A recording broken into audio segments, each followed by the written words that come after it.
Welcome everyone to our Bicentennial celebration. I believe this is the third stop, is that correct? Third stop of the 200-year anniversary of Owen County. And of course, this church, I believe, the foundation of the building, as you all see on the sign out there, was 1879. So it's kind of significant in that growth of our county. I used to, I guess, when I first came as a minister to Lusby Mill, I never knew I had any ties here. I always knew that my mom, when I was a child, I went to reunions. I used to go over into Owenton and to a Simpson reunion. Well, when I came to this church, I discovered that a lot of the members here grew up in the same house that my uncle built for my grandfather.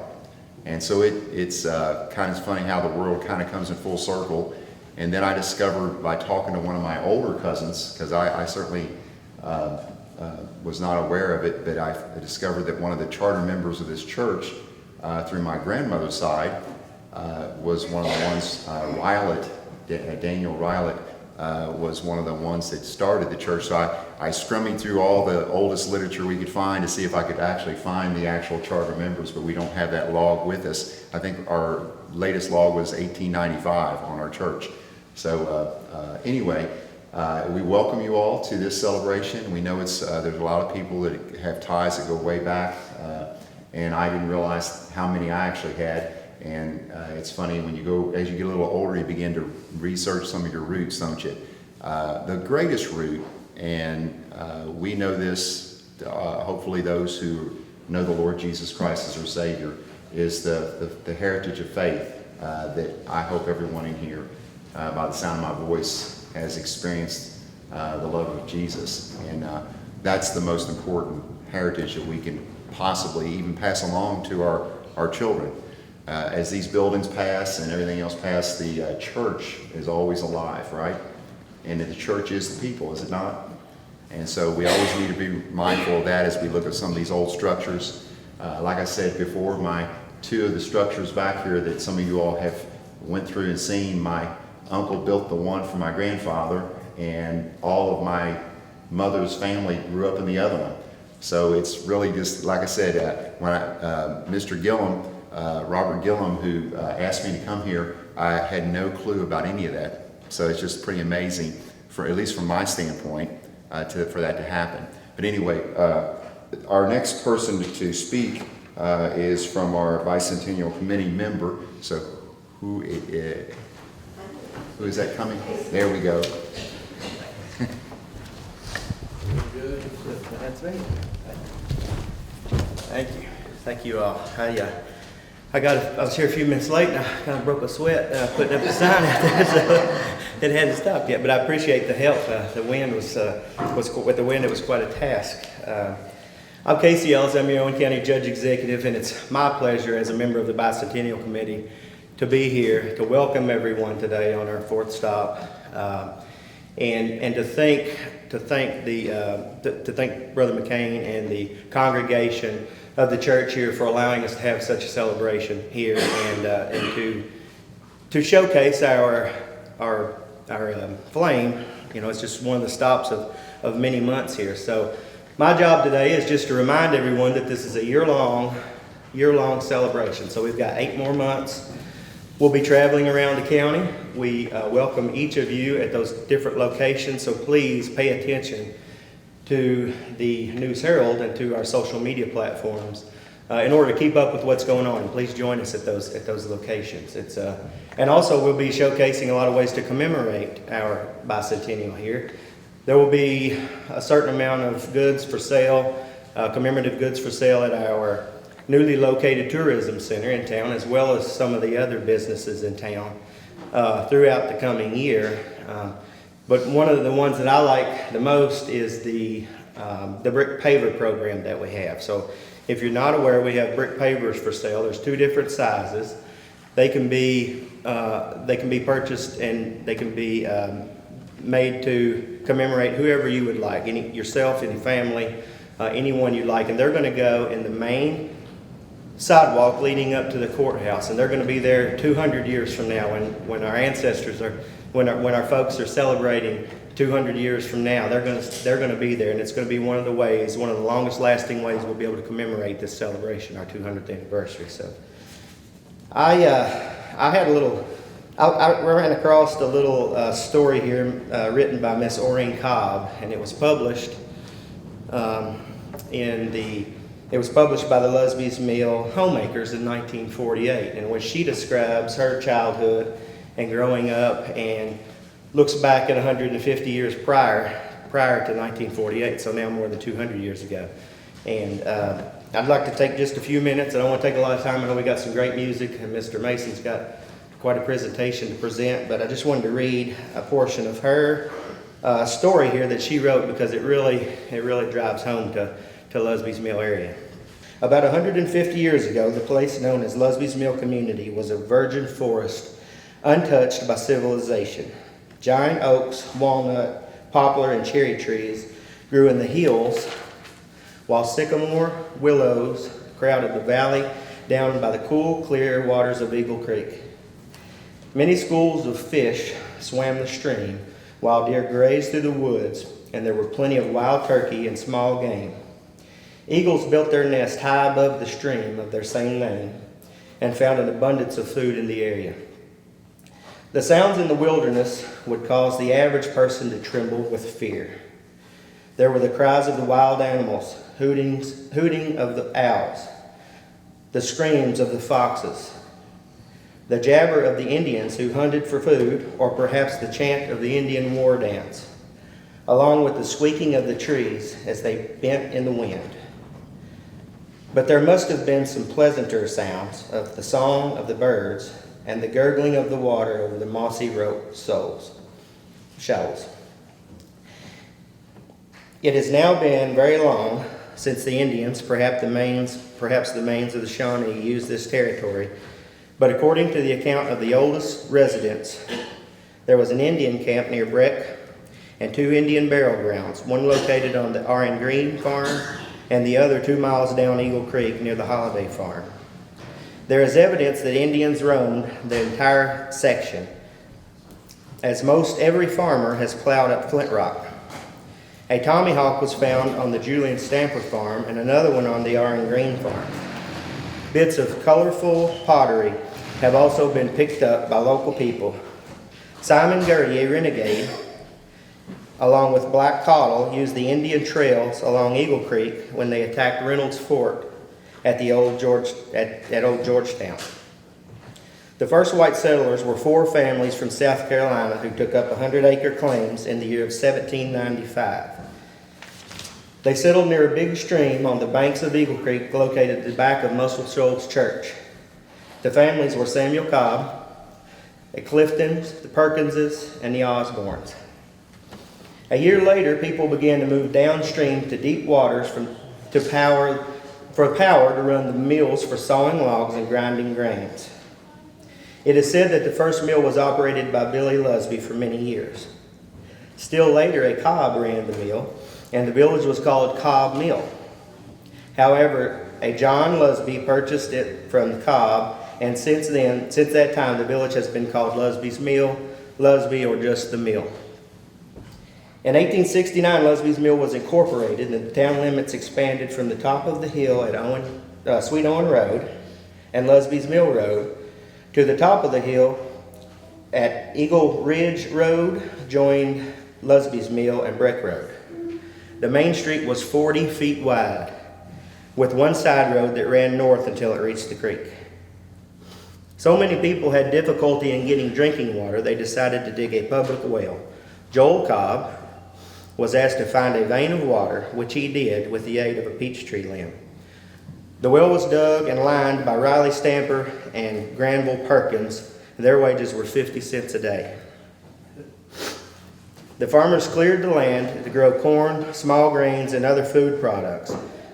The crops were very good, and somebody decided that much money could be made out of the grains if they were converted into distilled spirits. So a distillery was built about a mile from the village, and it is said to have produced the finest quality pure old copper distilled whiskey. It was hauled from the distillery to a storage house named the Cobb House, where it had the stamp of approval placed on it. According to folks there was also a product called moonshine made because it was made at night. It seemed that it was made at various places and at many different times, but it was stored in ravines and sinkholes. From these two sources, the Lusby's Mill bar rooms were very well stocked. The moonshine was cheap, but it no doubt had the same effect as the bottled in bond whiskey on the bodies, the minds, and the souls of the individuals who drank it. In 1861, Brigadier General Humphrey Marshall opened a recruitment camp on the hill just above the mill, and the drinking water for the soldiers was hauled from a big spring on a farm owned by John Hughes. A number of men enlisted because they thought it was their duty to be prepared to protect their own property, but in only a short time, these men were sent to various parts of Kentucky and Tennessee. For many years, there were only bridge paths and wagon roads through the wilderness, but finally turnpike companies were organized for the purpose of building good roads. The Elk Ridge Turnpike was built by George Chandler in 1878, while Bill Booth paved the brick Elk Ridge Turnpike, and A.J. McGibney built the road from Lusby's Mill Bridge to the Lish Smith's shop. Toll gates were placed at dedicated distances for the purpose of collecting money to pay for the roads. The toll was anywhere from 1 cent to 3 cents per mile, which is much more than you pay today, by the way. However, roads in Lusby's Mill community were purchased by the county in 1897, and each man in the community was required to work 6 days a year to keep them in good condition. This plan worked well until farmers started driving the Model T Ford. Then it was necessary for the county to collect tax for the purpose of buying machinery to maintain county roads. In 1935, the Holham-Corinth Road, which is today's 330, was constructed by State Highway Department and completed in 1947. At one time, Lusby's Mill had 2 voting precincts, and it was overwhelmingly Democrat. The largest vote, almost 400, was pulled just after the 19th Amendment was added to the Constitution. And she goes on to say, and in speaking of politics, I remember a joke of Sam Bennett. When Mr. Bennett was a little barefoot boy, his mother sent him to the mill to buy coffee. On the way, a new preacher to town picked him up and let him ride in his buggy. On the route, the preacher asked the young Bennett, how many churches are there in the mill? To which Sam replied, 2. Then the preacher asked, what denomination are these churches? Little Sam hesitated for a minute and then finally answered, Democrat, I think. But of course, the notes go on to say that Mr. Bennett has been a loyal Republican for over half a century. People from Lusby's Mill have entered almost every occupation, and the majority of them have been successful in their chosen work. However, many of the best remained in the village, devoting their life to tilling the soil and maintaining their real community homes. This scene has changed much in the last 150 years, that we hardly dare to dream what the future will bring. Although most of us remember Lusby's Mill as it was before Highway 330 and the new concrete bridge married its natural charm. The best view of the little village was at the elbow turn in the Elk Ridge Road at the top of the hill above the Iron Bridge. I have often stopped at that spot when the eastern horizon was still rosy and watched the gray mist vanish from the valley while coils of smoke flowed from the chimneys of the white houses surrounded by dew-covered carpets of green on both sides of the wide, straight street. I have watched the farmers do their morning chores. The women feed their flocks of hens, while children, with books and lunches, ran to get on the school bus. The bus rattled over the plank floor of the bridge and roared as it continuously pulled up the hill and through the elbow turn near the bridge. Dogs could often be heard while chasing rabbits through the cornfield's long rows following the contour of the creek. The view of this neat village, nestled in the horseshoe bend of Eagle Creek, was enough to give anybody a sense of peace and security. Then as I sauntered down the hill, my eyes feasted on the beauty of God's creation. Huge old trees on either side of the narrow road, lapped branches making a high green arch from top to bottom. The foliage was so thick that the sun filtered through in small patches only in the middle of the day. Wildflowers bloomed in the coarse black soil along the road. I have stood on the old bridge and gazed at the rippling water, the limber willow limbs dancing in the breeze, and have watched the birds swoop down to get a sip of water, while in constant roar it poured over the remainder of the old mill dam. I believe the author of the song, The Old Mill Stream, must have received his inspiration in a similar setting, but doubt if I shall ever view a place which will favorably compare with my fond memories of Lusby's Mill. All right, we'll be having a few moments. Scott, if you want to come forward, and your family. Good afternoon. I'm just curious, who all is here that went to Lusby's Mill or has been here before? I mean, I know, obviously, the people I go to church with right now, but yeah. Excellent, cool. So I'm going to sing a couple of songs. I think they're kind of reminiscent of not only the time, one song would be somewhat reminiscent of the time of when the county was founded, and the other would be probably more reminiscent. Hopefully it's a song you guys would remember from your childhood, if I do it right, that is. So,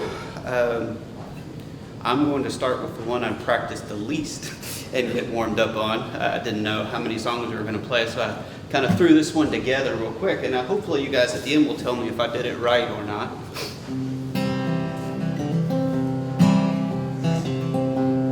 Everybody hear it okay?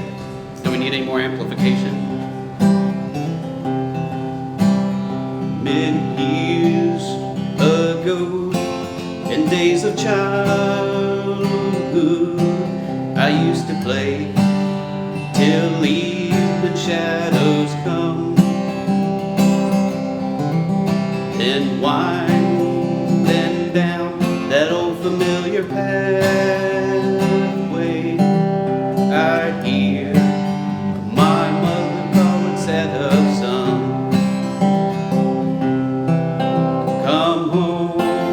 Come home, it's supper time." The shadows lengthen fast. Come home, it's supper time. We're going home at last. One day, beside her bed, I was kneeling, and angels' wings were winnowing the air. She heard the call for supper time in heaven, and I know she's waiting for me there. Come home, it's supper time. The shadows lengthen fast. Come home, it's supper time. We're going home at last. In visions now, I see her standing yonder, and her voice I hear once more. The banquet table's ready up in heaven. It's supper time upon the golden shore.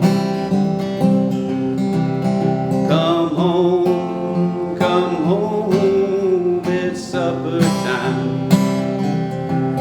The shadows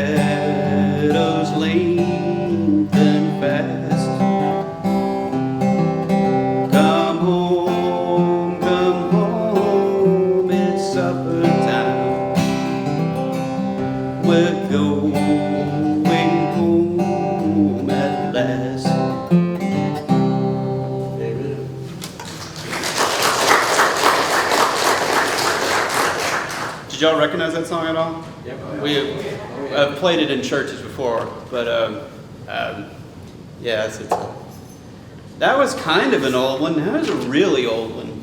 I could do it right.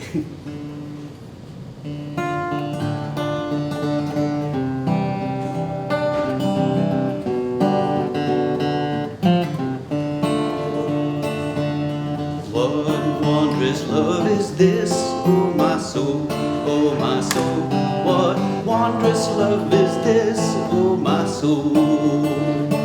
What wondrous love is this that caused the Lord of bliss to lay aside his curse for my soul, for my soul. To lay aside his crown for my soul. When I was sinking down, sinking down, sinking down. When I was sinking down, sinking down. When I was sinking down beneath God's righteous frown, Jesus laid aside his crown for my soul, for my soul. Jesus laid aside his crown for my soul.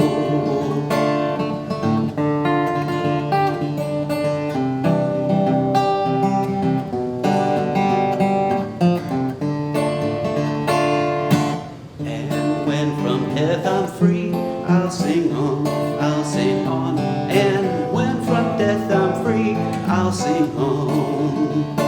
And when from death I'm free, I'll sing eternally. I'll sing eternally. Oh my soul, oh my soul. I'll sing eternally. Oh my soul.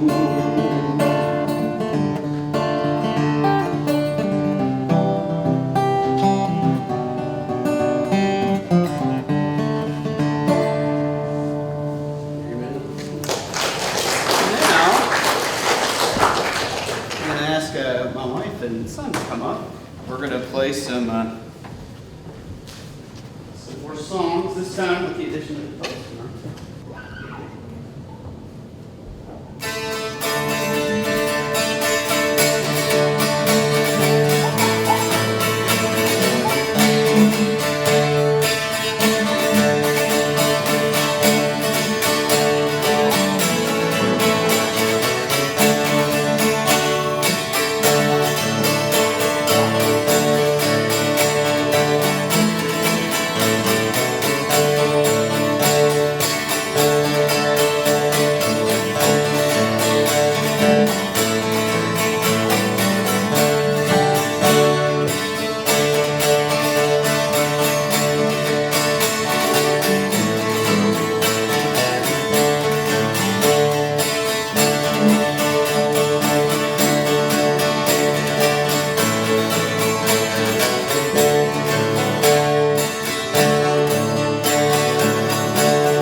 guest speaker today is Brother Jim Mason. He's on his way up here. Thank you, brother. A couple of waters, I'm sure. I'll get one for me. Well, good afternoon.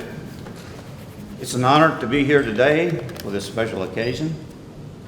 And it's an honor to be in good company like the County Judge Executive and this fine band that we had here, Pastor McCain.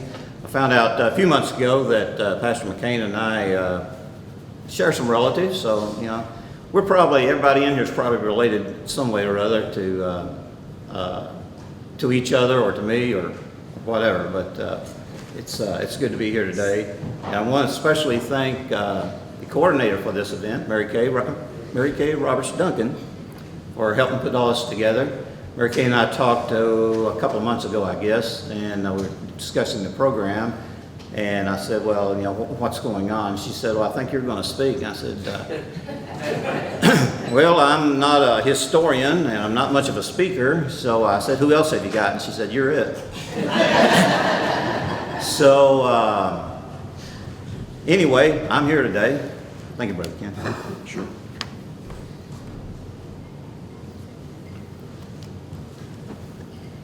I grew up in this church.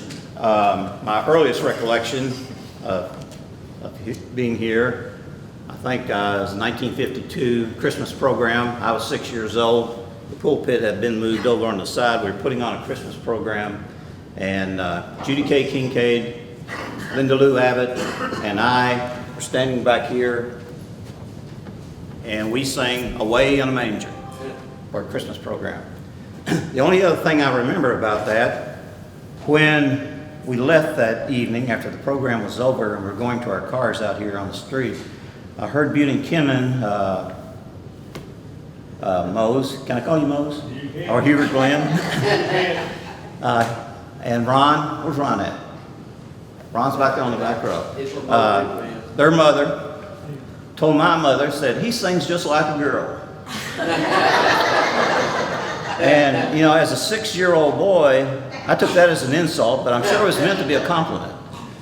So I never sang again in church probably until I was a teenager maybe, and my voice had started to change. It was maybe a little deeper, and I was trying to learn how to sing bass or baritone or something so I wouldn't sound like a girl. The next time, or the last time I guess, that I remember participating in a service here, it had been the summer of 1965, and Pastor Robert Ford was the preacher then, and he asked me to be the song leader. And that kind of terrified me, you know, scared me to death, really, because I, you know, hadn't had much experience being in front of people. But he wanted me to do it, so I thought, well, you know, I'll try it. So for that summer up until late fall, I was a song leader for the church. And then I went away to college at Morehead State College that fall. And I think Ronnie Kincaid followed me after that. And I'm sure he did a much better job being the song leader than I ever did. But as John Denver said in a song, hey, it's good to be back home again. And that brings to mind another song that was written by Willie Nelson. Ain't it funny how time slips away? It's been a long time. Today, I have with me my wife of 50 years, Janie Jett Mason, and also my youngest son, John Anderson Mason II. He's the one behind the camera over here recording this event. He was named after his great-grandfather, John Anderson Mason. Janie and I have another son. His name is Stephen Douglas Mason. He's unable to be here today. He's got the flu, I think.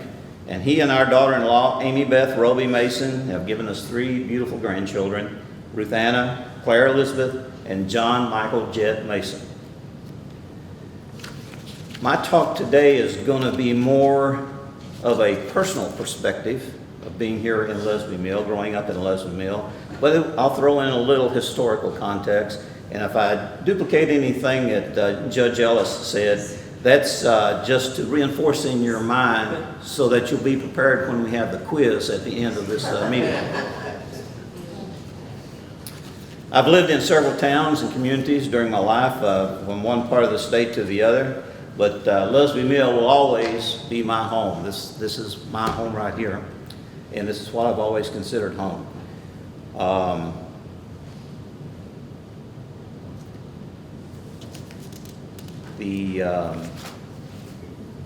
I've got a lot of relatives here.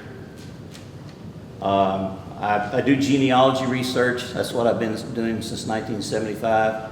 And I found out that I was related to almost everybody I grew up with here in Lusby Mill. So it's probably a good thing that I didn't marry anybody from this community. As I said, I'm not a historian by any means, and I never really liked the subject when I was going to school.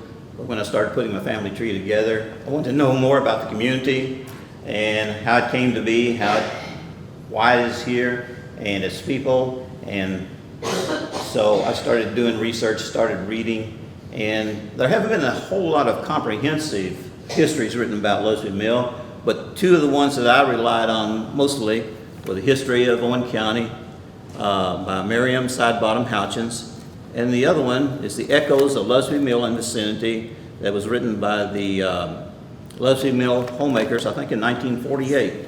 So if you want to know more about the community, I know the Echoes are available back here in the back room, and you can purchase those today from the Historical Society.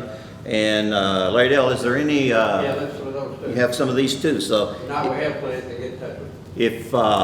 if you want to know more about Lusby Mill, and I'm sure that's why you're here today, if you don't already have a copy of either one of these, then I suggest you take one or both of them home with you. And of course, I think they're at the Owen County Public Library too. I don't think you can check them out, but you can go to the reference room and and use them for research there. And if you are doing genealogy research, the Owen County Public Library is a great resource. They have the reference room there. They have a lot of family genealogies that have been put together by different families all over the years. Whether you're one of the original families, like the Cobbs or the Lusbys, they've got all kinds of material on those, and many other families in Owen County. So if you haven't checked out the reference room, I'd be sure and do that. The other source of most of what I know about Lusby Mill, or the Mill as we called it growing up, was what I learned from my parents, Louis and Velma Mason. Mom was Velma Howard Mason, and that formed the core of my knowledge of the community.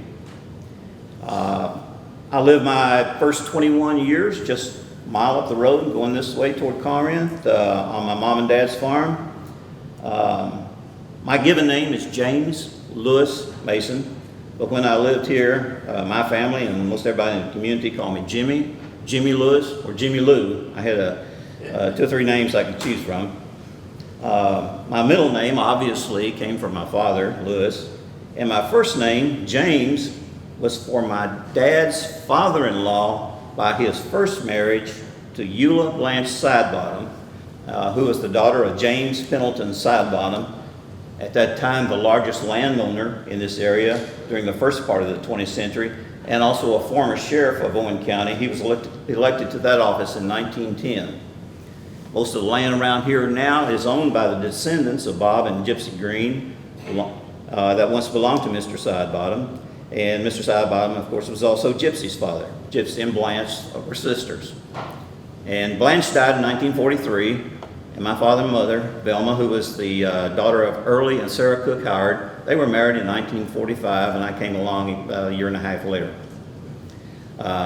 If you're from the community, you recognize the name Bob and Gypsy Green. They lived at the house at the top of the hill, going up that way, the first house at the top on the right. And they lived, and that house I think has been vacant since their deaths several years ago. But it's still in the ownership of their descendants under the name of Gen 4 Properties, LLC, in case you want to look it up and buy it. The 110-acre farm that I grew up on, a little further up the road, 1 mile from here, was also one of Mr. Sidebottom's holdings that he deeded to my father in 1944.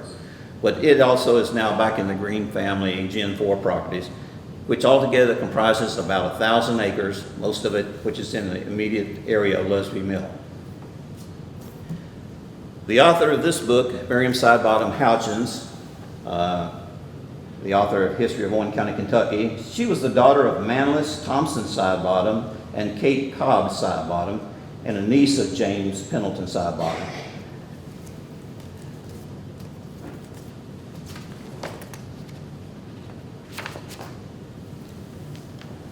Before the first Europeans walked on this land, it was occupied by tribes of Native Americans, most notably the Shawnee and perhaps the Miami. Larry Dale Perry will be talking about that a little more in a few minutes. We don't know who the very first white person was to set eyes on this primitive land, and it was probably a surveyor given that job by the Commonwealth of Virginia when Kentucky was a Virginia county before it ever became a state. Or it could have been an explorer like Daniel Boone or one of those people. Georgia Green Stamper's excellent talk on the history of New Columbus Community Last Month identifies John Gill as the first documented settler in that community by 1783, maybe a little earlier, and he may have explored this area as well. Of course, the main attraction for the early settlers to this location was Eagle Creek, which provided needed water, fertile bottom land along its banks, and from early photos I've seen, Eagle Creek, which has its headwaters up in Scott County, seem to have much deeper pools of water than it does today. I know right now, today, it's pretty full down there, but a lot of times, you barely get a trickle out of it. Of course, the water from Eagle Creek powered the grist mills and other types of mills built along its banks and provided a rich source of food from the abundance of the fish that could easily be caught by various means. As a young boy, I can remember on certain days, all the men in the community would get together and grab a seine and go down to the creek and seine for fish. And we'd take burlap bags, or as we called them back then, coffee sacks, and we'd fill them up with fish. And after we got done, we'd all divvy them up, so everybody could take an equal share home with us. The only problem, we worried about the game warden showing up and and arresting everybody.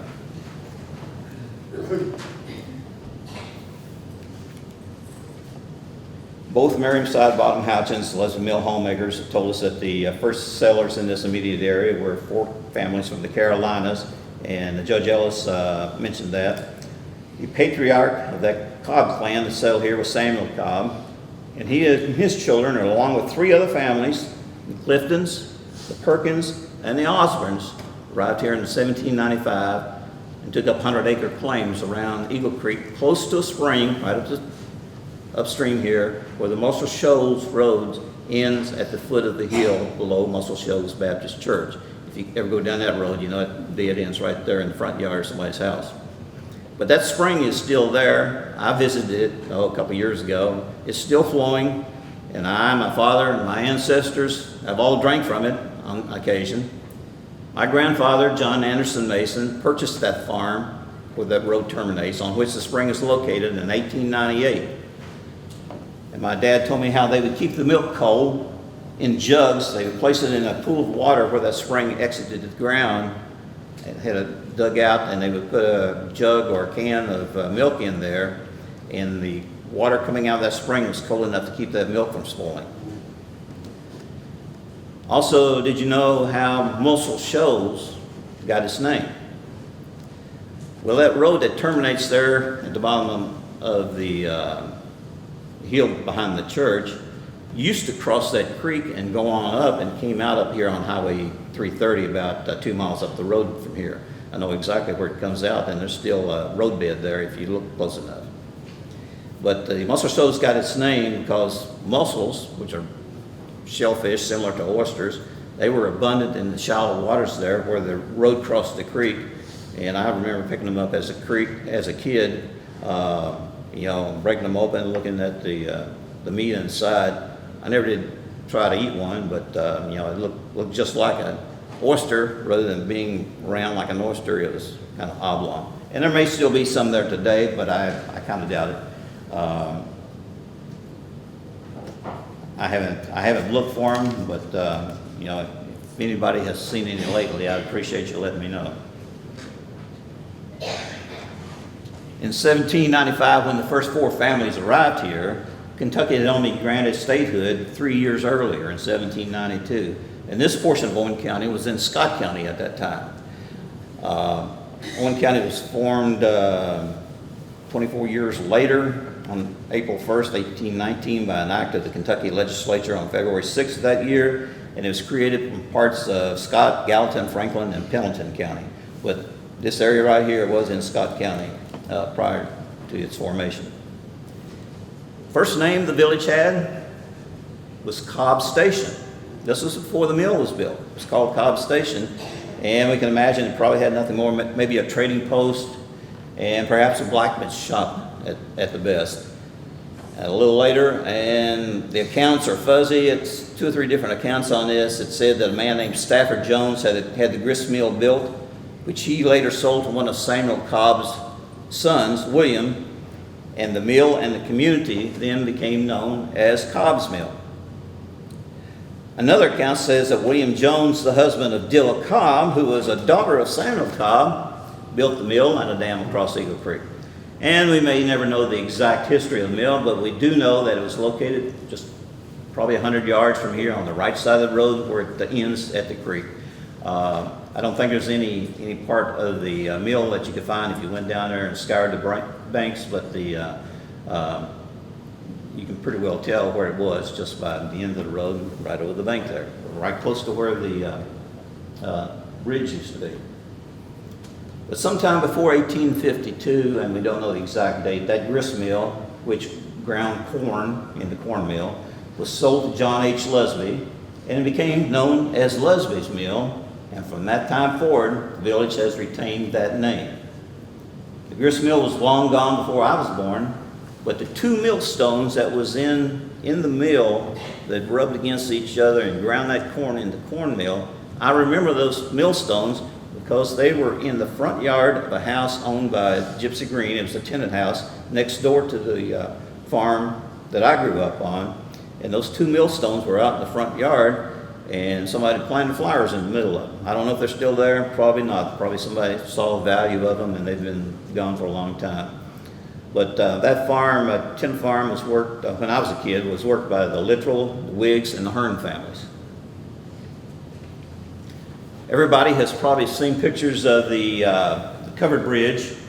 We have some in the back. There's a slideshow going on back there. And if you haven't watched that, be sure and do that before you leave. But that covered bridge was built about 1871 by Mr. Barker. And the bridge was about 300 feet long and was built out of poplar lumber. And we know the poplar lumber will last a long time. And it rested on stone pillars.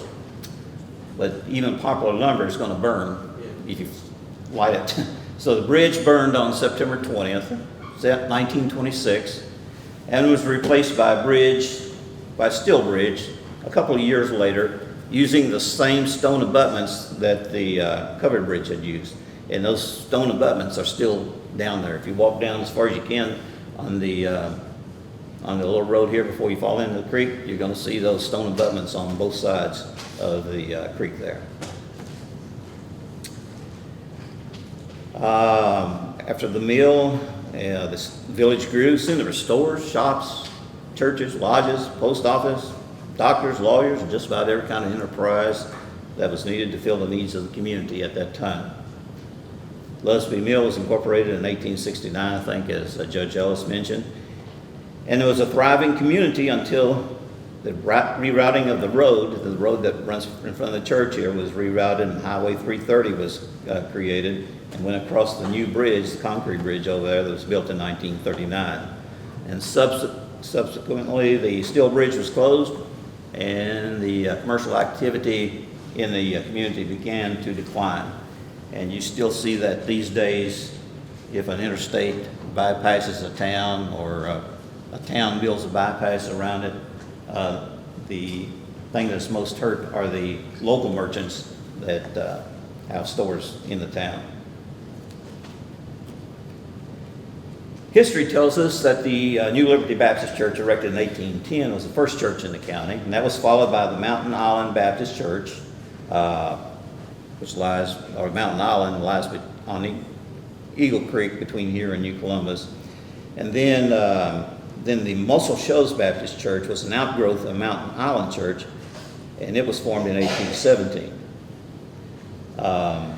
The date that I have for the Lusby Mill Church being organized was 1879, and I believe it's an extension of the Muscle Shoals Church, the first occupied space or used space for services in the Masonic Lodge was set on this site.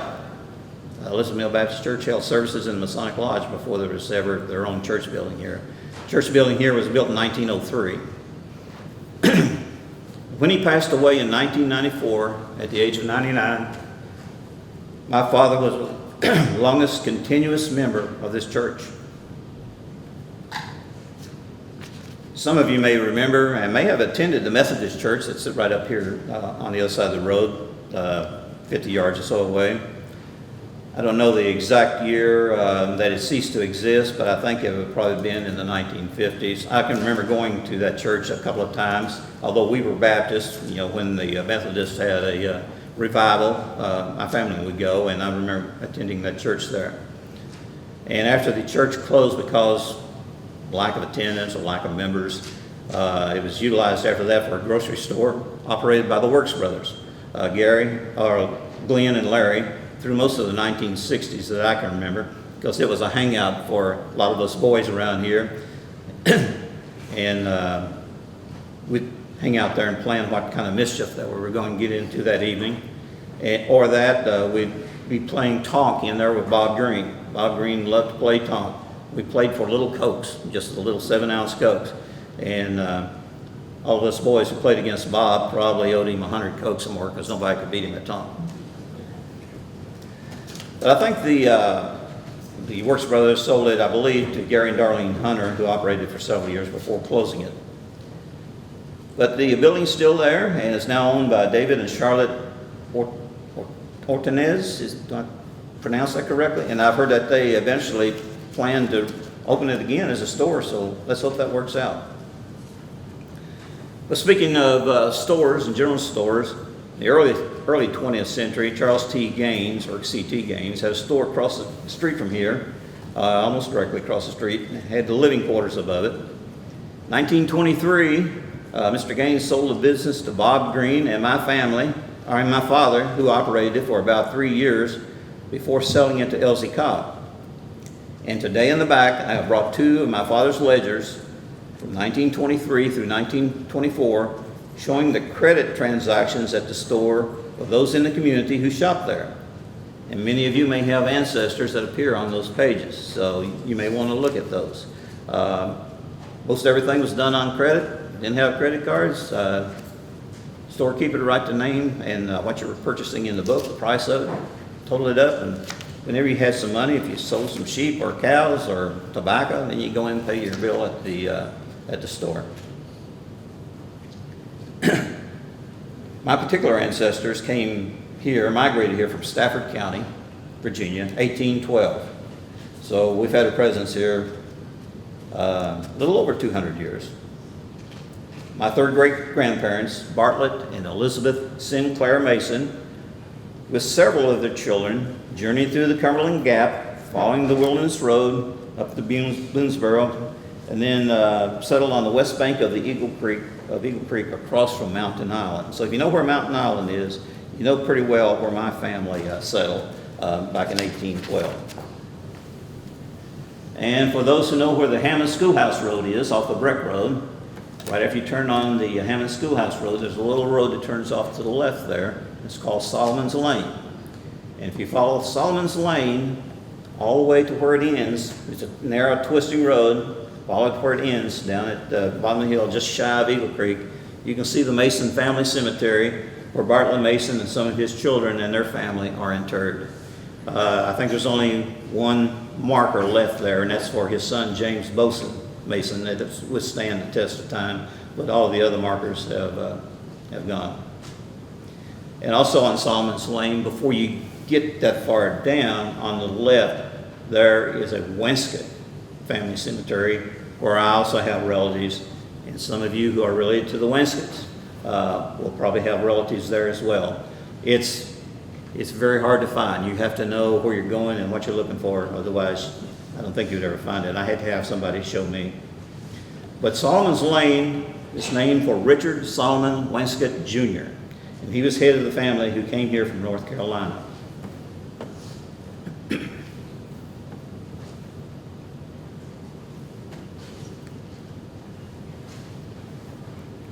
Judge Ellis mentioned some of the Civil War activities. Lusby Mill did play a role in the conflict between the states, which is better known as Civil War. There was a Confederate recruitment camp. I think the Echoes of Lusby Mill says it was on a hill, but I believe it's in this bottom over here, right across the creek. I've seen pictures, and that looked like that's where it was. And most of the soldiers from this community fought for the Confederacy. And my second great-grandfather, Sanderson Mason, who was the son of Bartlett Mason, he fought against and was killed in a battle against the Union forces near Shelbyville, Tennessee, in June 1863.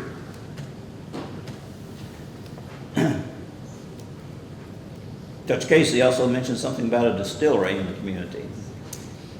And it did produce a fine quality whiskey based on what my father told me.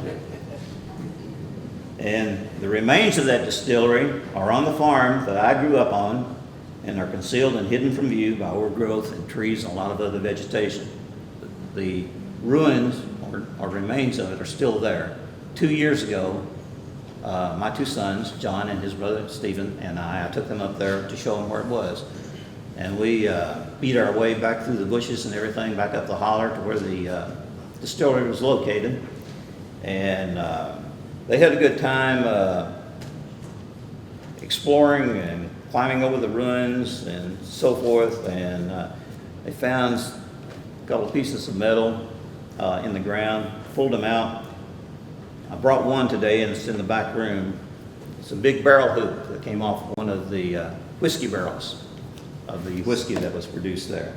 So if you really want to get close to ancient times, not the liquor, brand liquor, but history, go back there and look at that hoop, feel it and touch it, and you'll know that that's at least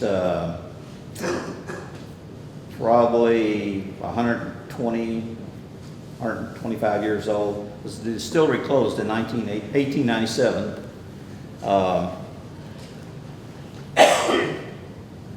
I don't know if it had anything to do with the fact that the Lusby Mill Baptist Church was organized here a little bit before that, but I don't know if temperance was a big deal then or not, but the distillery ceased operation in 1897. Dad used to tell me how the barrels of whiskey was hauled out of the holler with teams of horses, taking the product to a bond house where it was stored. And he said the whiskey was of such good quality that it earned a blue ribbon at the World's Fair one time. So I don't know. I don't have any proof of that, but that's what I was told.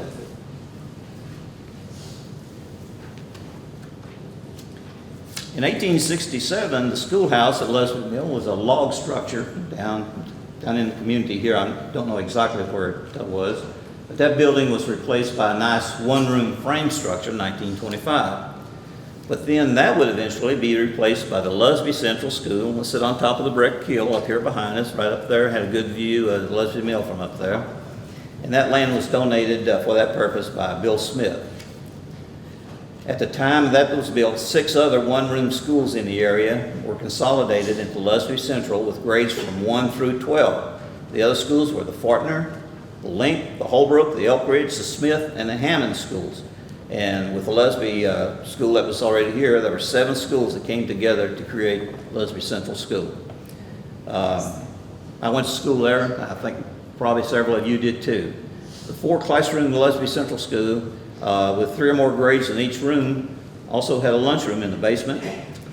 And the building was constructed of concrete and heated by pot-belly stoves in each room. And it was the boys' job to make sure that we always had enough coal to keep those fires going, especially in the wintertime.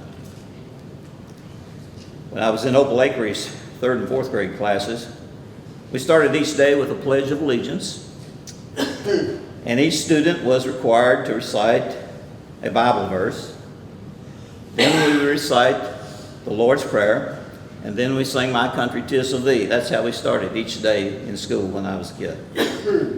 Bible verses, I think the most popular Bible verse was John 3:16 that was recited. And then the other most popular Bible verse was the shortest verse in the Bible, Jesus wept. Didn't take a whole lot of research to remember that one. Before we ate our lunch in the basement, we were required to pray in unison, and the prayer was, God is great, God is good, and we thank Him for our food. By His hand we all are fed. Give us, Lord, our daily bread. Amen. But then in 1953, all the community high schools were consolidated in a new high school on the east side of Owen.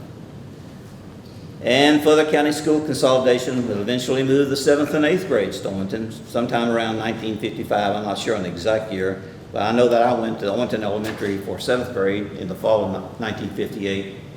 And eventually, all of the remaining grades were moved from Lusby Central to other elementary schools in the area. Some went to Bethany and maybe even New Liberty.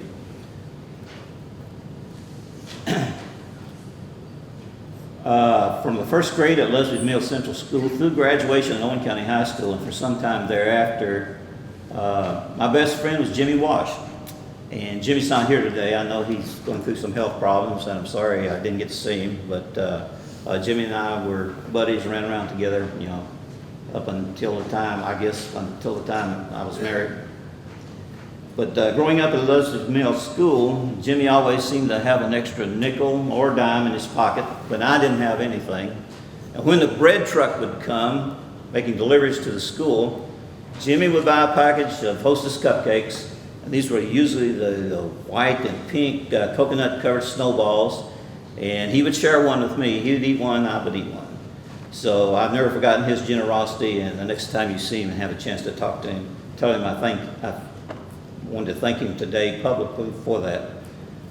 Those of you know Jimmy when he was young, he often kind of presented a persona of having gruff or tough exterior, but inside he had a heart of gold. His favorite song, and mine, when we were 16, was The Ballad of Thunder Road by Robert Mitchell. And we'd sing it as we raced up and down Highway 330, he in his black 56 Chevrolet and me in my white 1949 Chevrolet Deluxe Coupe. And then every time that the movie Thunder Road came to the Dixie Drive-In, or the Judy Drive-In at Dry Ridge, we'd go see that movie, and we must have saw it 3 or 4 times. Right now, I'd like to share the program with a couple other people who were raised in or around Lusby Mill. And first, I want to see if Ron Winscott. Ron, do you have anything you want to share and tell us about your book? Ron is an author. He's an artist. And I never knew he was so talented when we were living together down here. Ron, you want to come up? No? Okay. All right. Yeah, the strange thing is, if you go to a music concert and see a band that you like or something like that, everybody rushes to get front row seats. They want to sit on the front row. But if you go to church, everybody rushes to get the back row seats. I never could figure that out. I don't know if they're afraid they're going to be called upon to pray or sing or what. How about you, Larry Dale? You got some things you can share with us? After Larry Dale finishes, I want to come back just for a second, and I'm going to ask a favor of you and see if anybody else wants to say anything about their experience at Lusby Mill. Yeah, when Jimmy got a hold of me and everything, I'm glad to Ronnie's way back there, and Mo's got here late, so he had to sit on the front row, and he said it all the time, he kept joking. He never sat on the front row, so you got his seat back there. I'd like to say about, I was born in Lusby Mill, actually on top of the hill right across from the Lusby Mill School in 1948, and we moved away from Lusby Mill when my dad got tired of farming and went to work for Reuben Jones and building houses, and we moved east of Dare Street, or Dog Hill, as Donald will tell you, that it was always known as Dog Hill, still known as Dog Hill, even though it says east of Dare, but anyway, when we moved there, we still came over here about every weekend. Now, after Methodist Church closed, my aunt Margie Akery and Ernest Akery opened a store in the church up here, and they ran it until they sold it to the Works that's up there. Then they owned a store in Old Breck and different other stores around this area. They had grocery stores available, but my grandfather's place is a house that still sits over the hill on the right here, and it's right next to where the mill was, but the mill was already gone by the time they moved. And the Joneses lived in that house before my grandfather lived there. So, but the Perrys all lived around this area, and he'd asked me to talk about a little bit about the Indians. Well, from what I find out is that my great-great-great-grandfather was named John Perry. He was a Shawnee Indian scout. Now, this area, like all Owen County, like it is today, the Indians travel to there a lot because there's a lot of game, and this is one of their favorite hunting grounds around Lusby Mill. So one of their main campsites that I could find out is over on Eden Trail in their bottomlands over there where they raise their corn and stuff, is where a lot of the settlement was, right on Eagle Creek. And there was 4 big trees, and in the middle of those 4 trees was a bunch of stacked stones, and that was supposed to be the Indian cemetery. Now, Alfred's abandoned them that lived over there. Of course, Vance abandoned all of them lived down on Eden Trail off that road there. And he told me that up where the apple orchard was on Eden Trail there was red siding houses. Some of you remember these old houses, they had the red siding, they looked like brick, but just old rough siding. But he said that was a Perry house, and that was called, they were Indians. And I said, yeah, that was my great-great-great-grandfather and them. So anyway, they're not listed as the first settlers around here because the Indians wasn't listed on any of the old records or anything. But I ran into Bill Kitely one time, and a lot of people know him as Mr. Kentucky Basketball. And I said Glenn Walden's funeral, and Glenn and Mr. Kitely was there, and he said, you know, the Kitleys from Owen County. And I said, well, I heard that. I said, how'd they end up in Owen County? He said, you won't believe this, but he said, my great-great-great-grandmother and her 2 sisters were captured by Shawnee Indians and was brought back, and they got them back out in the Sweet Owen area, and they liked the area there, and they just settled there.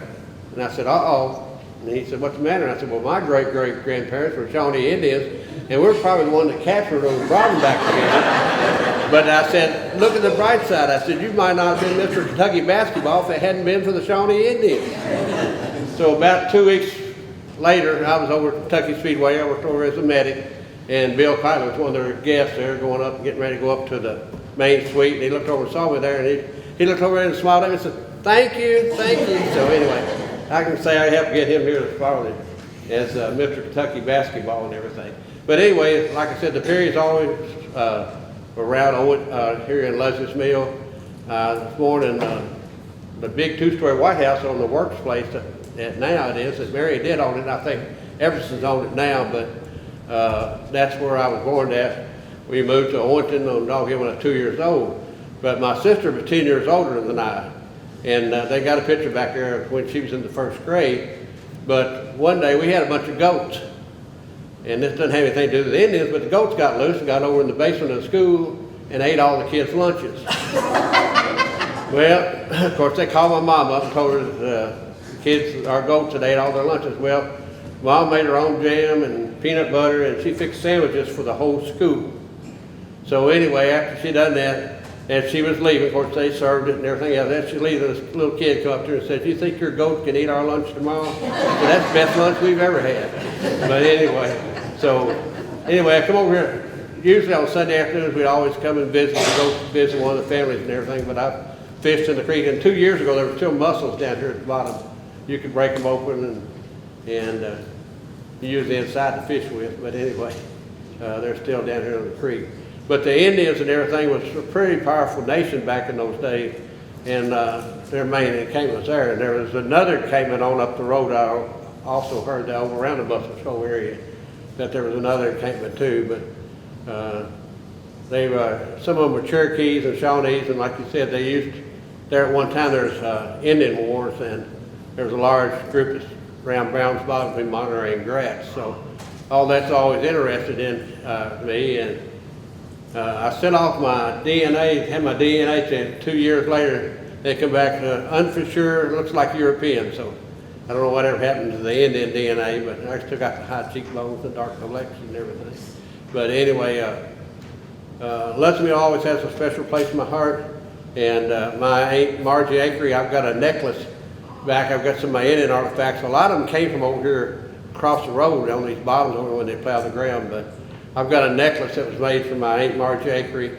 Her sister was, Hattie Mae, was married to Herschel Hughes, which was Harold Hughes' brother.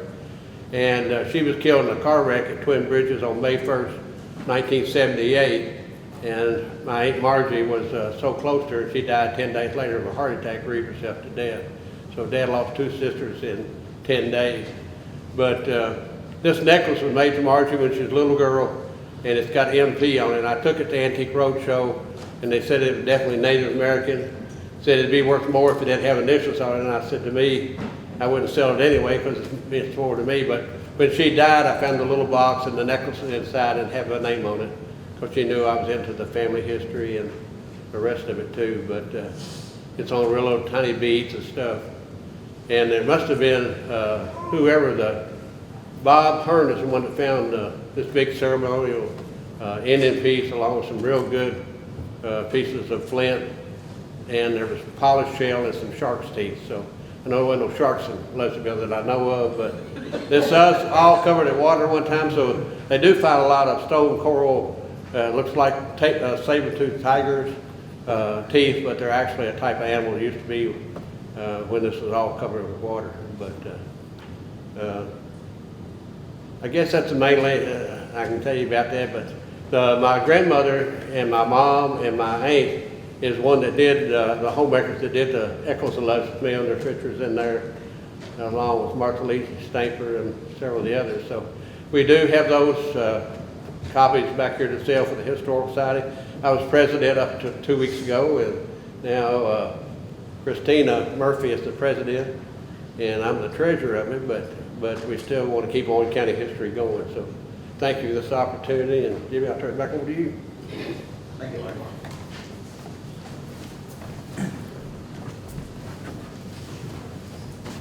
Do we have anyone else that would like to, relate a story or, history or anything about your family, about Lusby Mill? I think we've got plenty of time left on the calendar here, don't we, Mary Kay? Mary Kay, would you like to recognize the people that helped you put this together? My sister-in-law, Patty Duncan, or Riley, and my sister-in-law, Jenna Duncan. And everybody that goes to our little churches had a hand in this somewhere or the other. Great. Well, you did a good job. Thank you. Congratulations to everybody that worked on this. Annie might be able to use the story about Ian, his mom. Yeah, I was going to mention one other thing. I was talking about the lunchroom at the school, and your mother cooked there, right? Edith? Yeah. Going to school there. My favorite lunch at Lusby Mill School was when we had chili, pimento cheese sandwich, and the dessert on that day was peanut butter cookie. Yeah. That has always been one of my favorite meals. What made it great was you just had bowls in the table and Yeah. like it on. But if you can ask my wife, she will tell you that anytime we want chili, I want a pimento cheese sandwich and a peanut butter cookie. Now, my least favorite meal was on Fridays, and they had jack mackerel. Yeah. I wouldn't eat that. That was the only time that I took my lunch to school, because I wasn't going to have anything to do with jack mackerel. I like canned salmon, but not the jack mackerel. But I just thought I'd throw that out there. He won't tell it, but he tried to kill his niece. Kill his niece? Yeah, Which- Beverly, Who was that? Beverly Kincaid. Oh, okay. She was real little. He rode the Volkswagen down and she was sitting in under, on the front bumper, kicking her feet. He was, his niece. Did you ask forgiveness anytime, Danny? From her, I've already. Boy Perkins tried to catch me, and he figured, he didn't know where I was going, and that's when he had that old car, that old Chevrolet with the back cut off of it. Yeah. And he said he knew he didn't probably have a chance to catch me, but luckily I stopped at the store. And I went on in the store, I didn't know that she was sitting on the back of her. And the boy come in the store and said, "Come here, boy." I walked out and I said, she was sitting on that bumper. And I said, I don't know what to say. I'm not going to say myself. But I bought her coats, candy. And she remembers it. I didn't see her when she came in, but I have someone else here today. My sister, my baby sister, Susan Michelle Mason Traylor.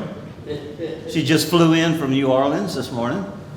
Arrived in Louisville Airport, a couple hours ago at the most. And raced over here so she could be a part of this. Susan was the youngest of us 4 kids. My sister Bobby Ann, many of you know, she was the oldest daughter. And Bobby passed away in 2005.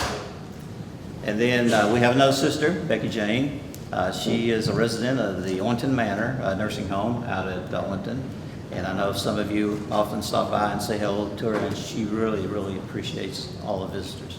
So thank you for that. Anyone else have anything they want to mention? Okay, I told you I was going to ask a favor of you. So this is going to be your test.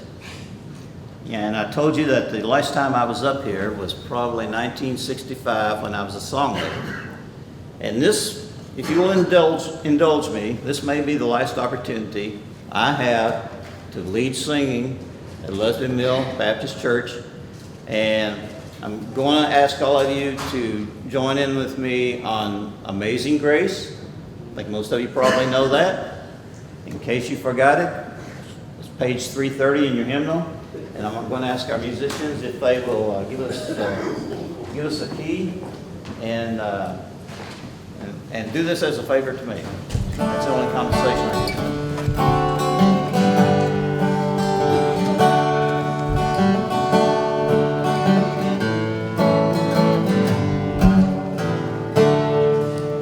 Amazing grace, how sweet the sound that saved a wretch like me. I once was lost, but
give us the benediction prayer? Father, we thank you for this gathering. Lord, there's many churches in this area that have been raised up by you. And our community, our family is under attack today. We know that.